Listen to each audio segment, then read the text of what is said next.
My name is Marlow Trasker, and I used to believe in happy marriages. That was before I discovered my wife Arielle had been serving me lies for dinner every night for the past 6 months. I'm sitting in my home office right now, staring at the screen that changed everything. As an IT security contractor, I know how to find digital breadcrumbs. What I found in Arielle's phone backups made my stomach turn inside out. "Marlow, honey, I'm heading to book club again tonight," Arielle calls from the hallway. Book club, right. The only thing she's been reading lately is Felix Rourde's text messages. Felix Rourde, her ex-boyfriend from college.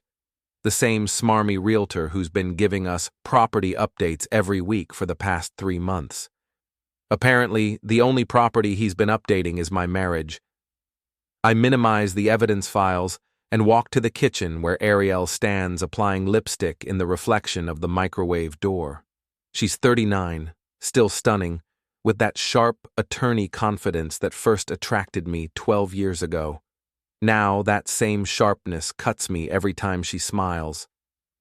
"Which book are you discussing tonight?" I ask, keeping my voice steady.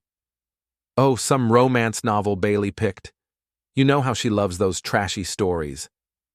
Arielle doesn't even look at me when she lies anymore. That's progress, I suppose. Bailey and Lana, Arielle's 2 best friends who've been coming to our house every weekend, drinking our wine, eating our food, and apparently helping my wife plan her affair. Last week, I overheard Lana giggling about Arielle's wild adventures while they thought I was in the garage. "Have fun," I tell her, and she kisses my cheek with those perfectly glossed lips that have been kissing another man. After she leaves, I return to my computer. The evidence is overwhelming. Hotel receipts, romantic texts, photos that make me want to throw my laptop through the window. But the worst part isn't the cheating itself. It's the plan. They're not just having an affair. They're planning to destroy me. I found emails between Arielle and Felix discussing my upcoming promotion at TechSecure Solutions. Apparently, she's been feeding him information about my projects, and he's been sharing it with his buddy who works for our competitor. They want me to lose the promotion so Arielle can file for divorce and claim I'm a professional failure. My phone buzzes. A text from my coworker, Max. "Dude, heard some weird rumors about your project at work today. Call me." I don't call him. Instead, I open a new document and start typing. If Arielle wants to play games, I'll show her what happens when you challenge an IT security expert who knows every dirty secret in your digital life. The next morning, Arielle bounces into the kitchen like she's walking on clouds. Her hair is slightly messy, and she's wearing the same dress from yesterday. She doesn't even try to hide it anymore. "Good morning, sweetheart," she says, pouring coffee. "How was your evening?" "Quiet. Productive." I'm reading the newspaper, but I'm really watching her reflection in the window behind me. "How was book club?" "Oh, you know. Lots of discussion about passionate characters and unexpected plot twists." I almost laugh. Sounds thrilling. She sits across from me, and for a moment, I see a flicker of the woman I married. Then she opens her mouth again. "Marlow, I've been thinking. Maybe we should have Felix over for dinner this weekend. You know, since he's been so helpful with the property evaluations." This is it. The moment I've been waiting for. She's actually inviting her lover to our dinner table. The audacity is breathtaking. "That's a wonderful idea," I say, folding my newspaper.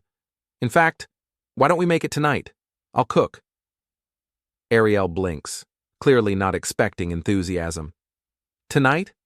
Don't you think that's a bit sudden?" "Not at all. I'll call him myself and invite him. What's his number again?" She rattles off Felix's number, and I write it down carefully. What she doesn't know is that I already have his number memorized, along with his schedule, his favorite restaurants, and the location of his vintage Mustang that he parks in the same spot every day. "Great," I tell her. "This will be fun." That afternoon, I don't call Felix. Instead, I call someone much more interesting. Dean Calix speaking. "Hello, Dean. It's Marlow. I hope you're free for dinner tonight." There's a pause. Dean Calix, Arielle's father, is a retired judge with old-fashioned values and zero tolerance for dishonesty. He's also the one person in the world that Arielle truly fears. Dinner? Is everything all right, son? Everything's perfect. Arielle has been wanting to have a family dinner, and I thought tonight would be ideal. Can you be here at 7? Of course. Should I bring anything? Just yourself, Dean. Just yourself. I spend the rest of the afternoon preparing. Not just dinner, but everything else. I print out selected text messages between Arielle and Felix. I organize bank statements showing the hotel charges. I set up my laptop to display the evidence if needed. At 6:30, Arielle comes home with wine and flowers, clearly expecting a romantic evening with her lover. Is Felix here yet? She asks, checking her appearance in the hall mirror. He'll be here any minute, I tell her, which is technically true. Felix will arrive eventually, just not tonight. The doorbell rings at exactly 7 o'clock. That must be him, Arielle says, practically glowing with excitement. I'll get it, I say. Before we dive deeper into this story, I have one small request. Please subscribe, drop a like, comment, and hit that hype button to boost this channel so more people can discover these incredible Reddit stories. I open the door to reveal Dean Calix, standing tall in his navy suit, holding a bottle of wine and wearing his trademark stern expression. Good evening, Marlow. Dean, come in, come in. I hear Arielle's sharp intake of breath behind me. When I turn around, her face has gone completely pale. Dad? What are you doing here? Marlow invited me for dinner. He said you wanted a family evening. Dean looks between us, his judge instincts already sensing something amiss. Yes, of course. I just thought... Arielle's composure is cracking. Wasn't Felix supposed to come? Felix? Dean's eyebrows raise. Felix Rourde? Your old boyfriend? The temperature in the room drops about 10 degrees. He's been helping us with property evaluations, Arielle says quickly. How thoughtful, Dean replies, his voice carrying that tone that used to make lawyers tremble in his courtroom. We sit down to dinner, and the tension is so thick you could cut it with a subpoena. Arielle keeps checking her phone, probably wondering why Felix isn't answering her increasingly frantic texts. This roast is excellent, Marlow, Dean says. You've always been a good cook. Thank you. I believe in putting effort into the things that matter. Arielle shoots me a look that could melt steel. So, Dad, she says, attempting to regain control, how's retirement treating you? Well enough, though I've been concerned about family matters lately. Oh? What kind of concerns? Dean sets down his fork and looks directly at his daughter. The kind that involve honesty and commitment. I decide this is the perfect moment to serve dessert. Actually, Dean, since you're here, maybe you could help us with something. I stand up and walk to the kitchen counter where my laptop waits. Arielle and I have been having some communication issues lately. Marlow, don't... Arielle starts, but I'm already opening the laptop. For instance, she's been telling me she goes to book club every Tuesday and Thursday night. I click on the first file. But according to her credit card statements, she's been going to the Riverside Hotel instead. Dean's face hardens as he looks at the evidence on the screen. And then there are these text messages, I continue, opening another file. Very detailed conversations with Felix about their meetings. Arielle stands up so quickly, her chair falls backward. You went through my private messages? I'm an IT security contractor, sweetheart. It's what I do. I turn the laptop toward Dean. But the really interesting part is this email chain where they discuss sabotaging my promotion at work. Dean reads silently, his expression growing darker with each line. They've been sharing confidential information about my projects with competitors, hoping to make me look incompetent so Arielle can claim I'm a failure in divorce court. That's enough, Arielle shouts. You have no right to spy on me. I have every right to protect myself from fraud, I reply calmly. Which is what this is. Corporate espionage, actually. Dean closes the laptop and looks at his daughter with disappointment that cuts deeper than any anger could. Arielle Marie Felix Trasker, he says, using her full name like she's 12 years old again. Is this true? Dad, you don't understand. Marlow has been distant lately, and Felix was just… Answer the question. Did you share your husband's confidential work information with a third party? Arielle's silence is answer enough. Dean stands up, his 6-foot frame imposing even at 66. I have never been more ashamed of anyone in my life. Those words hit Arielle like a physical blow. She staggers backward, tears starting to flow. I raised you to be better than this, Dean continues. I taught you about honor, integrity, and commitment, and this is how you repay the man who's loved you for 12 years. Please, Dad. No, I'm leaving, and Arielle, don't call me until you've figured out how to fix this mess you've created. Dean shakes my hand firmly. I'm sorry, son. You deserved better. After he leaves, Arielle and I stand in our dining room surrounded by the wreckage of our marriage. She's crying now, mascara running down her cheeks. How long have you known? She asks. Long enough. What do you want from me? I look at her, this woman I once loved more than life itself, and feel nothing but cold satisfaction. I want you to understand something, Arielle. You thought I was just the boring IT guy who would never fight back. You thought you could manipulate me, betray me, and destroy my career without consequences. I step closer, and she backs away. But here's what you forgot. I'm very good at my job. I know how to find information, how to protect systems, and how to expose threats. And right now, you're the biggest threat to my life. What are you going to do? I smile, and it's not a nice smile. I'm going to show you what happens when you mess with someone who knows all your secrets. She runs upstairs to our bedroom and slams the door. I can hear her sobbing through the walls. I clean up the dinner dishes, store the leftover evidence files in multiple secure locations, and pour myself a glass of the wine she brought for Felix. Tomorrow, the real fun begins. I wake up the next morning to find Arielle's side of the bed empty. Her car is gone, and there's a note on the kitchen counter. Staying at Lana's, we need space to think. Space to think. Right, more like space to plan her next move. I'm not worried. I know exactly where she is, what she's doing, and who she's talking to. The beauty of being married to someone for 12 years is that you know all their patterns, all their friends, and all their passwords. Lana Morrison lives in a McMansion on the east side of town with her investment banker husband Craig. What Craig doesn't know is that Lana has been having her own affair with her personal trainer. What Lana doesn't know is that I've been monitoring her social media accounts for weeks. I arrive at Tech Secure Solutions at 8 sharp, same as always. My boss, Jennifer Walsh, calls me into her office immediately.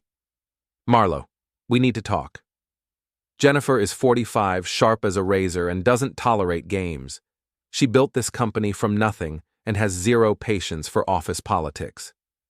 What's on your mind? I ask, settling into the chair across from her desk. I've been hearing rumors about security breaches in your project files, something about confidential information being leaked to competitors. Here we go. Arielle and Felix's plan is already in motion. That's interesting, I say. What kind of rumors? The kind that could destroy your career if they're true. I pull out my phone and open a secure folder. Jennifer, do you remember when I implemented the new security protocols last month? Of course. Part of those protocols included monitoring all access to sensitive files. Every download, every email, every file transfer is logged and tracked. I hand her my phone, showing her the detailed logs I've been keeping. These logs show that someone has been accessing my project files from an external IP address, someone who shouldn't have access. Jennifer studies the data, her expression growing more serious. This IP address traces back to Pinnacle Realty, I continue, specifically to Felix Rourde's office computer. How did he get access? Through my wife's laptop. She has legitimate access to some files for our joint financial planning, but she's been downloading confidential project data and sharing it with Felix, who's been passing it along to our competitors. I show her more evidence: email timestamps, file access logs, and the smoking gun, Felix's emails to Dataflow Systems, our biggest competitor. I've been building a case for weeks, I tell her. I wanted to be absolutely certain before I brought it to you. Jennifer leans back in her chair, processing everything. Why would your wife do this? Because she's planning to divorce me and wants to claim I'm a professional failure. If I lose my promotion and get fired for security breaches, she gets more in the settlement. That's diabolical. That's Arielle. Jennifer stands up and paces to the window. What do you need from me? Nothing yet. I'm handling this personally. But I wanted you to know the truth before anyone else tries to spin it differently. Keep me updated. And Marlow, I'm sorry you're going through this. I spend the rest of the morning documenting everything and preparing my next move. At lunch, I drive to Pinnacle Realty. Felix Rourde's office is exactly what you'd expect from a smarmy realtor: fake leather furniture, motivational posters, and a desk covered with property listings. Felix himself is tall, tan, and all teeth. He's the kind of guy who calls everyone buddy and thinks a firm handshake makes up for a weak character. Marlow, great to see you, buddy. He stands up with that practiced smile. Arielle said you wanted to discuss some property investments? Something like that. I sit down without being invited. Nice computer setup you have here. Thanks. Gotta stay connected in this business, you know? I bet. Lots of information flowing back and forth. His smile falters slightly. What can I help you with today? I lean forward and place a printed email on his desk. It's one of his messages to Dataflow Systems, detailing my project specifications. Felix's face goes white. Interesting reading, I say. Corporate espionage is a federal crime, Felix. Did you know that? I don't know what you're talking about. Sure you do. You've been selling my work projects to competitors, using information that my wife stole from my files. Felix sits down heavily, his salesman confidence evaporating. Look, Marlow, it's not what it looks like. It looks like you're sleeping with my wife and trying to destroy my career. What exactly am I missing? She said you guys were getting divorced anyway. She said you wouldn't care. Did she also tell you that she's been lying to both of us? Felix blinks. What do you mean? I pull out my phone and show him some of Arielle's other text conversations. Messages with other men, plans for other affairs, evidence that Felix isn't her only side project. She's been playing you, buddy. You're just one of several guys she's been seeing. Felix stares at the messages, his jaw hanging open. That's impossible. She loves me. We're planning a future together. Are you? Because according to these messages, she's also planning a future with David from her law firm and Marcus from her gym.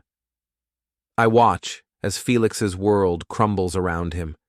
It's almost satisfying enough to make up for what he's done to mine. What do you want? He asks finally. I want you to understand that you've made a very expensive mistake. My wife used you to commit corporate espionage, and now you're going to pay for it. Are you going to the police? I haven't decided yet, but I am going to make sure everyone in this town knows exactly what kind of man you are. I stand up and head for the door. Marlow, wait. Can't we work something out? We already have, Felix. You just don't know it yet.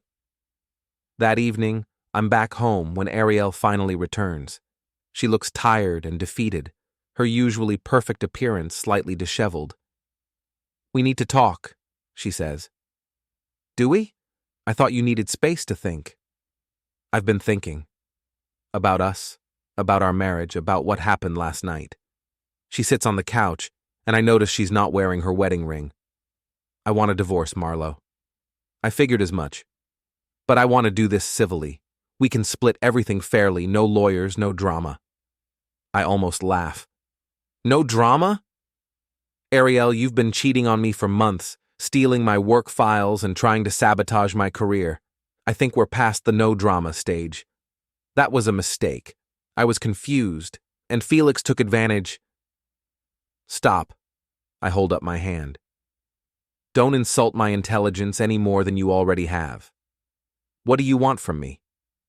I want you to tell me about David. Her face goes pale. Who? David Richardson from your law firm, the one you've been texting about weekend getaways. How did you? And Marcus from your gym, the one who's been sending you those creative photos. Arielle stands up, anger replacing her fake remorse. You have no right to spy on me. I have every right to protect myself from a wife who's been systematically destroying my life. I never meant for things to go this far. But they did, and now you're going to deal with the consequences. My phone rings. It's Max from work. Hey, Marlow. You need to see the news. Turn on Channel 7. I grab the remote and flip to the local news station. The anchor is talking about a data breach at Dataflow Systems. Confidential client information was stolen and sold to competitors. The FBI has arrested 3 employees in connection with the scheme, including Felix Rourde of Pinnacle Realty. Arielle stares at the television in horror. You called the FBI? I didn't have to. They've been investigating Dataflow for months. When I provided them with evidence of Felix's involvement, it just confirmed what they already suspected. But Felix will tell them about me. Probably. But you're not the one who sold the information. You're just the cheating wife who gave him access. Arielle sinks back onto the couch, finally understanding the magnitude of what she's done. My career is over. Maybe. Depends on how good your lawyer is. I am a lawyer. Then you know you're in trouble. She looks at me with something that might be respect for the first time in months. I underestimated you. Yes, you did. You thought I was weak, boring, predictable. You thought you could manipulate me and I'd never fight back. What happens now? I sit down across from her, maintaining eye contact. Now you're going to learn what happens when you mess with someone who's smarter than you think. Are you going to forgive me? No. Are you going to destroy me? I smile, and it's the same cold smile from last night. I already am. The next morning brings news that Felix has been released on bail, pending trial. According to the local paper, he's facing federal charges for corporate espionage and could spend up to 10 years in prison. His real estate license has been suspended, and Pinnacle Realty has fired him. I'm drinking my coffee and reading about Felix's downfall when Arielle stumbles into the kitchen. She looks like she hasn't slept in days. The partners want to see me this morning, she says, pouring coffee with shaking hands. I imagine they do. What did you tell them? Nothing. I didn't have to. She stares at me, confusion replacing her usual arrogance. What do you mean? Arielle, you used your law firm's computer network to access my files. Every keystroke was logged. Every download was tracked. When the FBI started investigating Felix, they traced the data theft back to your office. The coffee mug slips from her hands and shatters on the kitchen floor. That's impossible. I was careful. You were sloppy. You used your work computer because you thought it was more secure than your personal laptop. What you didn't realize is that law firms have even stricter security monitoring than tech companies. I stand up and grab paper towels to clean up the mess she's made. Seems appropriate somehow. Your partners received a visit from federal agents yesterday afternoon. They've been reviewing all your recent computer activity. You planned this. I documented it. There's a difference. Arielle leans against the counter, her perfect composure finally cracking completely. How long do I have? Before they fire you? Probably until the end of today? Before they press charges? That depends on how cooperative you are with the investigation. She slides down the cabinet until she's sitting on the floor among the broken pieces of her coffee mug. I've lost everything. Not everything. You still have your friends. I say this with just enough sarcasm to make her look up. What do you mean? Well, Lana and Bailey have been so supportive of your affair. I'm sure they'll stand by you now. They don't know about the work files. No, but they know about the affairs. All of them. Arielle's eyes widen. What did you do? I shared some information, the kind of information that friends should probably know about each other. I pull out my phone and show her a group text I sent to several of her friends' husbands last night. Craig Morrison was particularly interested to learn about Lana's relationship with her personal trainer. Apparently, he's been suspicious for months. You sent my private messages to their husbands? Just the relevant parts. The parts where you and your friends discussed your various affairs and laughed about how stupid your husbands are. Arielle scrambles to her feet, fury replacing despair. Those were private conversations. So were my work files, but that didn't stop you from sharing them with Felix. My phone buzzes with a text from Max. Dude, you need to get to work. Something big is happening. I grab my keys and head for the door. Where are you going? Arielle calls after me. To work. Some of us still have jobs. The scene at TechSecure is chaotic. FBI agents are interviewing employees, and Jennifer has called an all-hands meeting. As you all know, Jennifer announces to the assembled staff, we've been the victims of corporate espionage. Confidential information was stolen and sold to our competitors. She looks directly at me. Thanks to the vigilance of our security team, we were able to identify the breach and cooperate with federal authorities to bring the perpetrators to justice. After the meeting, Jennifer pulls me aside. The FBI wants to interview you this afternoon. I figured they would. Are you prepared for this? I've been preparing for weeks. The FBI interview is straightforward. Agent Sarah Chen is professional and thorough, asking detailed questions about the timeline of events and the evidence I've gathered. Mr. Trasker, you've done exceptional work documenting this case, she says. Your evidence will be crucial in prosecuting Mr. Rourde. What about my wife? That's more complicated. She provided access to the files, but she didn't directly profit from the sale of information. We'll need to determine her level of involvement. And if she cooperates? Cooperation is always viewed favorably. When I get home that evening, Arielle is gone again. This time, she's left a longer note. Marlow. The partners have suspended me pending investigation. I'm staying at Bailey's until we figure out what to do next. My lawyer says I should avoid contact with you until this is resolved. A. Bailey's house. Interesting choice, considering what I sent to Bailey's husband yesterday. I call Max and invite him over for dinner. He arrives with beer and gossip. Dude, the whole town is talking about this, he says, settling onto my couch. Felix getting arrested, your wife being involved, the FBI investigation. It's like a movie. It's been an interesting week. Are you okay? I mean, really okay? I consider the question, am I okay? My marriage is over, my wife is facing potential criminal charges, and my entire life has been turned upside down. I'm better than okay, I tell him. I'm free. Max raises his beer bottle. To freedom. To justice. We're halfway through dinner when my phone rings. It's Dean Calix.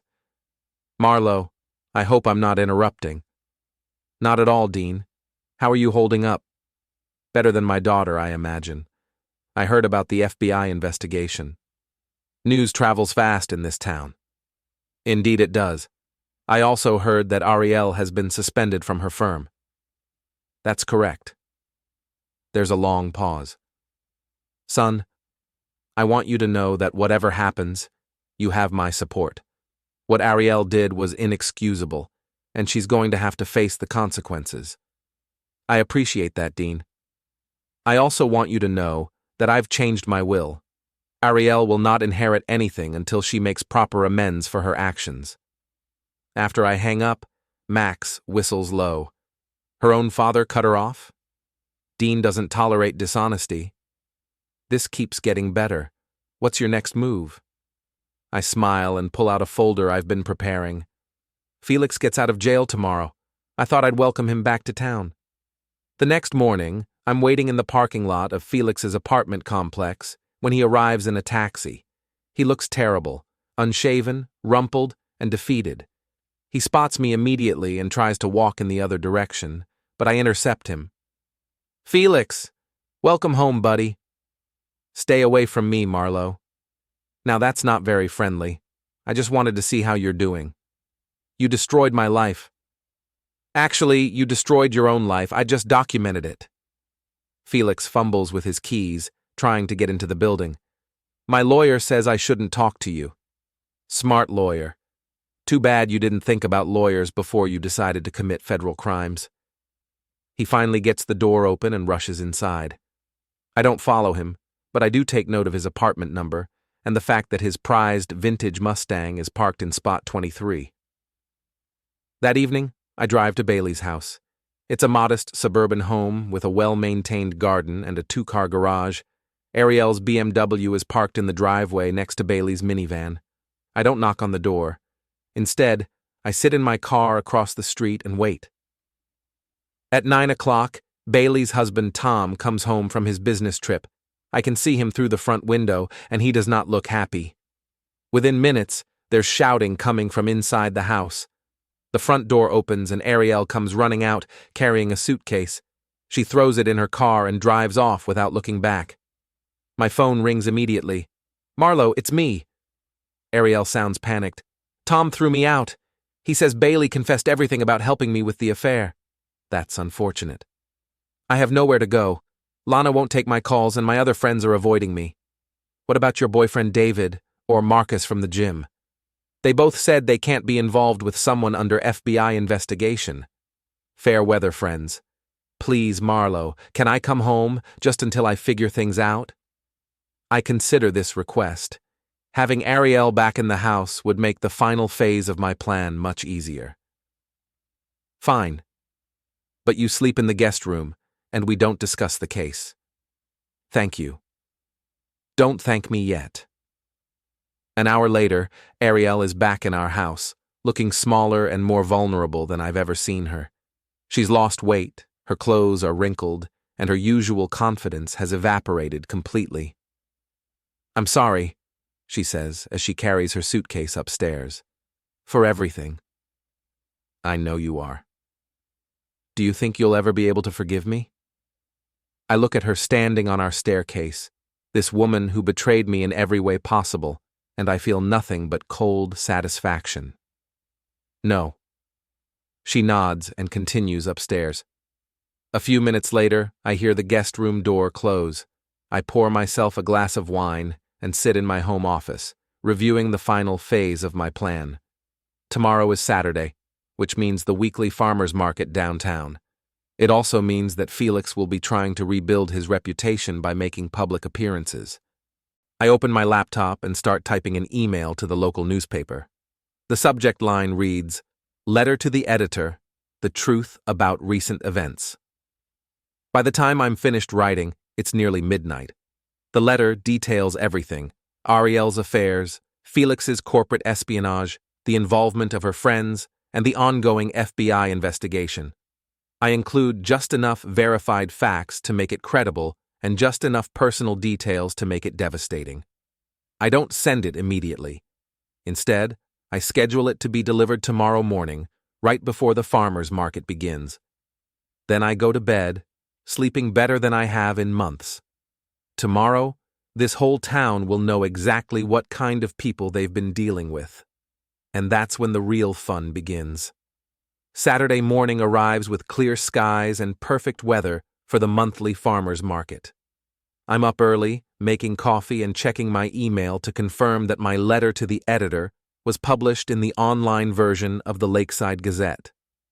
The headline reads, "Local resident speaks out about corporate espionage case." My letter is detailed, factual, and devastating. I've included enough specific information to make it clear that I'm not making accusations. I'm stating facts. The response in the comments section is already explosive. Arielle stumbles downstairs at 8:30, looking haggard and confused. "There are reporters outside," she says, peering through the front window. Are there? Did you know they were coming? I might have mentioned to a few people that you'd be available for comment today. She spins around to face me, anger flashing in her eyes. What did you do? I hand her the newspaper, open to my letter. She reads in silence, her face growing paler with each paragraph. When she finishes, she looks up at me with something approaching horror. You told them everything. I told them the truth. You mentioned David and Marcus by name. You described specific text messages. You even included details about Lana and Bailey. All factual information. This will ruin me completely. Yes, it will. The doorbell rings and I can see a reporter with a camera crew standing on our front porch. Don't answer that, Arielle pleads. Why not? You wanted to be the center of attention. Now you are. I open the door to find Rebecca Martinez from Channel 7 News. Mr. Trasker, I'm Rebecca Martinez. Could we have a few minutes to discuss your letter in today's paper? Of course. Would you like to come in? Actually, we'd prefer to film outside if that's okay. Perfect. I step onto the front porch, leaving Arielle hiding inside. The camera starts rolling immediately. Mr. Trasker, your letter contains some serious allegations about corporate espionage and marital infidelity. Can you elaborate on these claims? Everything in my letter is supported by documented evidence. My wife and her accomplices engaged in a systematic campaign to steal confidential information and destroy my career. How did you discover this conspiracy? I'm an IT security professional. It's my job to detect and prevent exactly this kind of activity. What's your response to people who say you're airing private family matters in public? When private family matters involve federal crimes, they become public concerns. The interview continues for another 10 minutes, with me calmly and professionally explaining the facts of the case. When it's over, Rebecca asks if Arielle would like to comment. She's not available right now, I tell her. After the news crew leaves, I find Arielle sitting on the kitchen floor, crying. My life is over, she says. Your old life is over. You can always start a new one. Where? Everyone in town will know what I did. Then maybe you should consider moving. She looks up at me with red, swollen eyes. Do you hate me that much? I don't hate you, Arielle. I just don't love you anymore. My phone buzzes with a text from Max. Dude, turn on the news. You're famous. I flip on the television to find my interview being replayed on the morning news program. The anchor is discussing the case with a legal expert. This is a fascinating example of how personal betrayal can intersect with corporate crime, the legal expert explains. Mr. Trasker appears to have built an airtight case against his wife and her accomplices. What kind of legal consequences could Mrs. Trasker face? The anchor asks. If she's convicted of conspiracy to commit corporate espionage, she could face significant fines and possibly prison time. More immediately, she'll likely be disbarred. Arielle turns off the television and looks at me with something approaching respect. You planned all of this. I documented all of this. You planned it. The timing, the evidence, the public exposure, you orchestrated everything. You gave me 12 years to learn how your mind works. I just used that knowledge. She stands up and walks to the window, looking out at the reporters still gathered on our street. What do you want from me now? I want you to understand that actions have consequences. I understand that. Do you? Because for months, you acted like you could do whatever you wanted without any repercussions. You thought I was weak, stupid, and predictable. I was wrong. Yes, you were. The doorbell rings again. This time it's Felix, looking desperate and angry. We need to talk, he says, pushing past me into the house. Felix, what are you doing here? Arielle asks. I'm trying to figure out how to fix this mess you created. I created? You're the one who sold the information. Because you told me it was okay. You said your husband wouldn't care. I watch them argue, These two people who destroyed my marriage and nearly ruined my career, now turning on each other like trapped animals. Actually, I interrupt, this is perfect. You're both here, so I can tell you what happens next. They stop arguing and look at me. Felix, your trial starts in 6 weeks. Your lawyer has probably told you that your best chance is to cooperate with the prosecution and testify against your accomplices. Felix nods reluctantly. Arielle, the FBI will offer you a plea deal in exchange for your testimony against Felix. You'll probably avoid prison time, but you'll lose your law license and pay substantial fines. What if we don't cooperate? Arielle asks. Then you both go to prison for a very long time. Felix slumps into a chair, defeated. There's got to be another way. There is, I tell him. You could have thought about consequences before you committed federal crimes. We get it, okay? Arielle snaps. You're smarter than us. You win. What more do you want? I consider her question. What do I want? Justice? Revenge? Closure? I want you both to leave my house and never come back. Where am I supposed to go? Arielle asks. That's not my problem anymore. Felix stands up and heads for the door. This isn't over, Marlow. Yes, it is.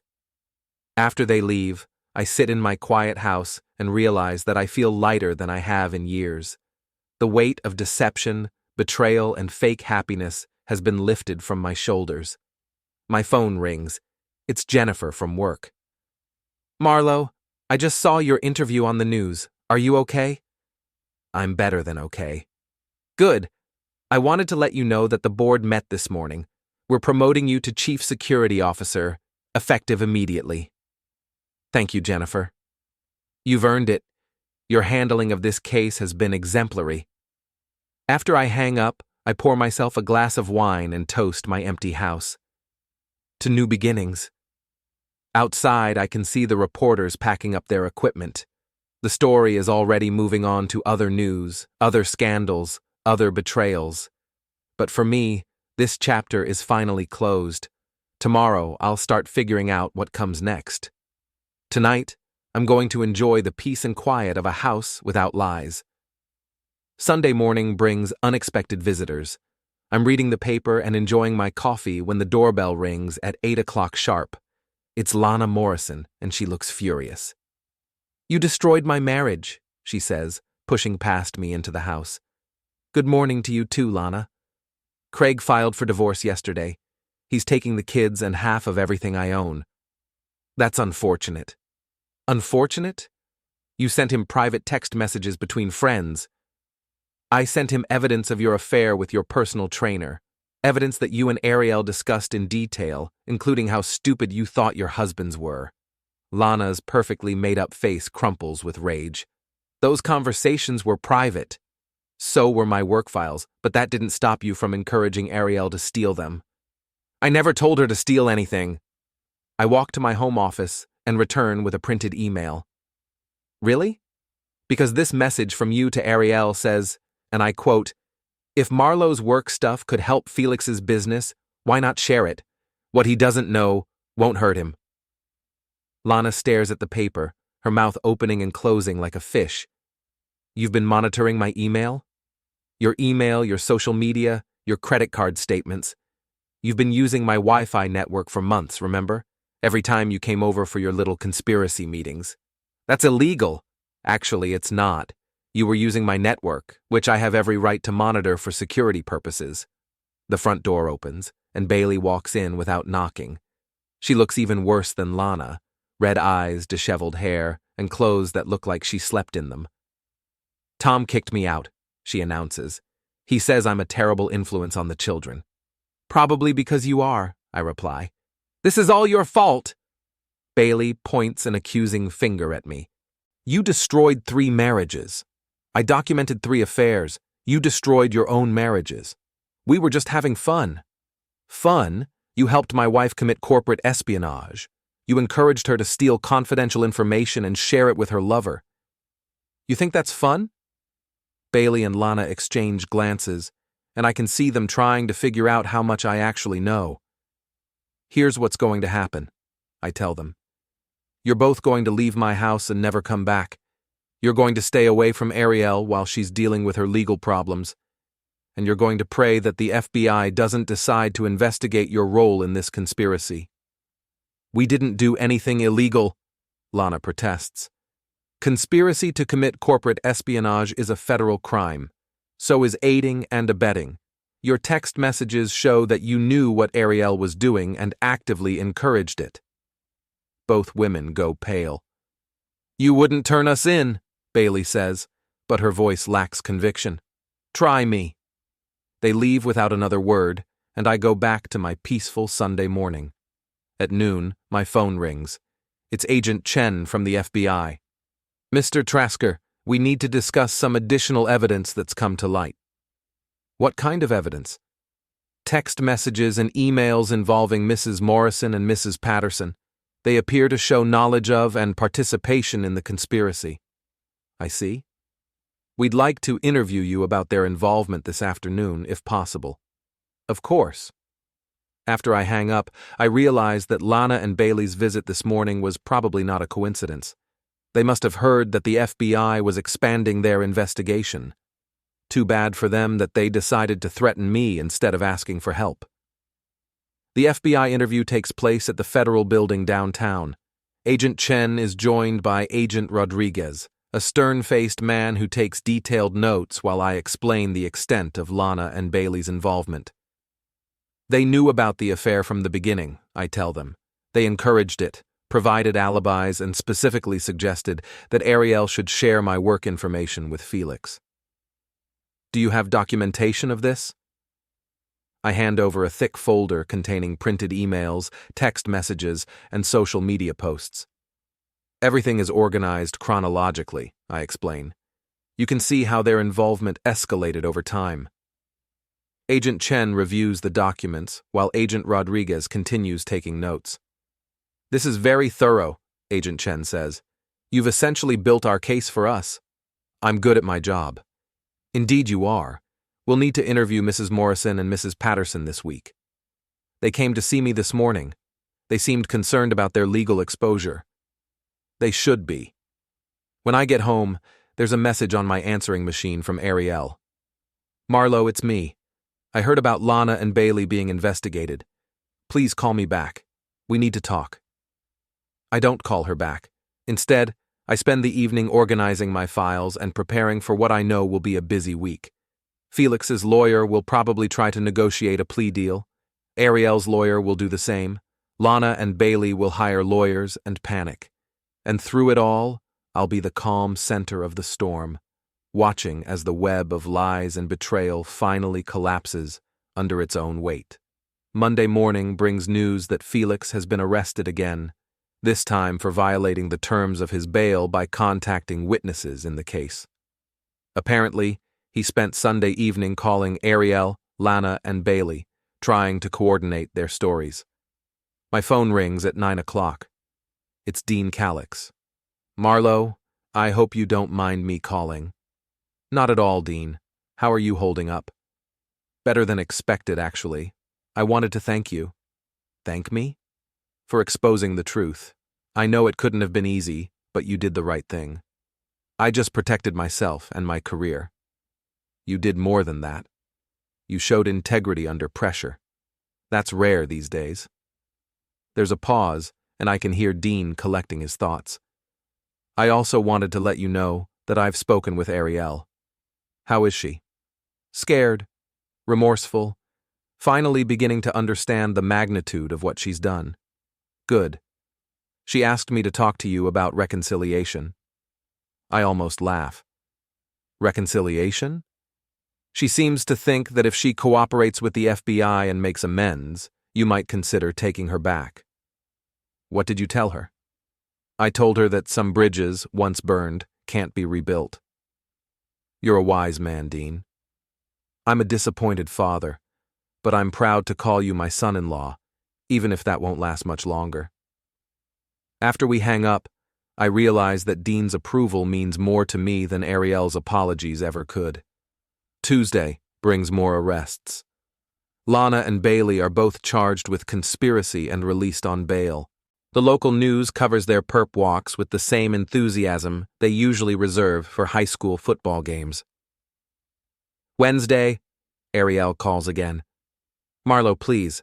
I know you're angry, but we need to discuss our future. We don't have a future. The FBI offered me a plea deal. If I testify against Felix and the others, I'll only get probation and community service. Congratulations. I want to take it, but my lawyer says I should discuss it with you first. Why? Because part of the deal involves making financial restitution for the damages caused by the information theft. How much? $200,000. I whistle low. That's a lot of money. It would wipe out our savings and force us to sell the house. It would wipe out your savings and force you to sell your half of the house. There's a long silence. You're really going to divorce me? I filed the papers yesterday. Even if I make things right? Even if I spend the rest of my life making up for what I did? Arielle, you didn't just cheat on me. You didn't just steal from me. You tried to destroy my career and my reputation. You involved my work, my friends, and your own father in your web of lies. I know, and I'm sorry. Sorry doesn't fix this. Sorry doesn't give me back the months I spent wondering why my wife was suddenly cold and distant. Sorry doesn't erase the humiliation of discovering that everyone in town knew about your affairs except me. What can I do? Take the plea deal, pay the restitution, start over somewhere else. And us? There is no us anymore. Thursday morning, I wake up to find my car has been vandalized. Someone spray-painted "liar" across the windshield and slashed 2 tires. I call the police and Officer Martinez arrives within 20 minutes. Any idea who might have done this? He asks, taking photos of the damage. I have a few suspects. The people involved in that federal case? Probably. We'll increase patrols in your neighborhood. You might want to consider installing security cameras. Already done. I show him the footage from my new security system. The vandalism was committed at 3 a.m. by someone wearing dark clothes and a baseball cap, but the person's face is clearly visible in the infrared camera. It's Felix. We'll pick him up this afternoon, Officer Martinez says. This should be enough to revoke his bail. Good. By Friday, Felix is back in jail. Arielle has accepted the FBI's plea deal, and Lana and Bailey are negotiating their own agreements with prosecutors. The local newspaper runs a follow-up story with the headline, "Corporate Espionage Case Leads to Multiple Guilty Pleas." I'm quoted in the article, "Justice has been served. Now I can move on with my life." That evening, I'm packing up Arielle's remaining belongings when she shows up at the house one last time. "I came to get my things," she says quietly. "They're in boxes in the garage." She loads her car in silence while I watch from the kitchen window. When she's finished, she comes to the front door. "This is really goodbye, isn't it?" "Yes. I loved you, Marlow. I know I had a terrible way of showing it, but I did love you." "I know you did. In your own way. Do you think you'll ever forgive me?" I consider the question seriously. Maybe someday. But I'll never forget. She nods and walks back to her car.